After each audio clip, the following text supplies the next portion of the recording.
జిల్లాలో పామాయిల్ సాగు చేసేందుకు అనువైన ప్రాంతాలు అందుబాటులో ఉన్నాయని, వీటి సాగు పట్ల రైతాంగం దృష్టి సారించాలని జిల్లా కలెక్టర్ డాక్టర్ కె మాధవీలత పేర్కొన్నారు.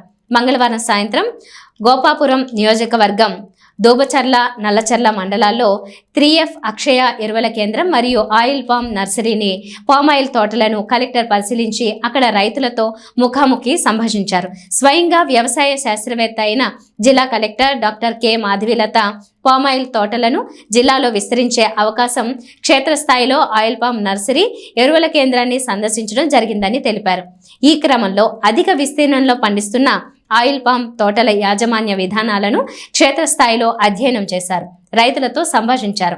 కేంద్ర ప్రభుత్వం 60%, రాష్ట్ర ప్రభుత్వం ద్వారా 40% వాటా ద్వారా ఆయిల్ పామ్ తోటల పెంపకం కోసం అవసరమైన ఆర్థిక చేయూతను ఇవ్వడం జరుగుతుందని, రాబోయే కాలంలో మరింత ప్రోత్సాహం అందజేస్తారని అన్నారు.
బికాజ్ ఆయిల్ దాని నుంచి రావాలంటే దానికి డ్రైయింగ్, సర్టన్ డ్రైయింగ్ టెంపరేచర్లో డ్రై చేసి దాన్ని ఎక్స్పెల్ చేస్తాం. దాన్ని ఆయిల్ తీసుకొని వచ్చిన కేక్ ఆయిల్ ఏమో ఆయిల్ ఎన్నల్ ఆయిల్,